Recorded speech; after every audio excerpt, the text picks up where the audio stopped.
এ মা মেঘ মদন, তাড়াতাড়ি গাছের তলাকে পালিয়ে আয়, জল পড়ছে। যাচ্ছি, দাঁড়া দাঁড়া দাঁড়া। নন্টে, তাহলে এবারে কি করে ঘর যাবে রে মা?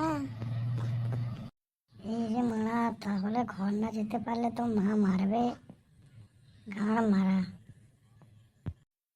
আজকে তাহলে মার খাবে, মা তোর গাঁড় ফাটাবে।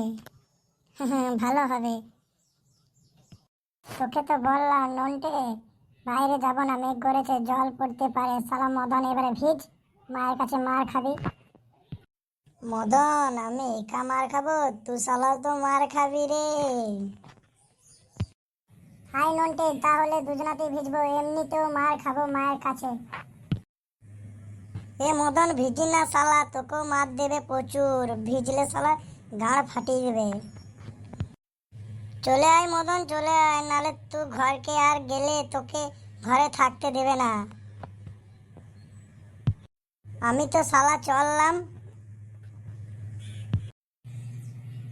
এই নন্টে, দাঁড়া দাঁড়া দাঁড়া, আমিও যাবো ঘর। এই শালা নন্টে, একাই তো ঘর চলে গেল, এবার তো আমি তো মায়ের কাছে মার খাবো। তাহলে কি করবো এবারে? গাঁড় মারা। লাইক করো, কমেন্ট করো, ফলো করো। কেমন লাগলো এই হাসির ভিডিওটা?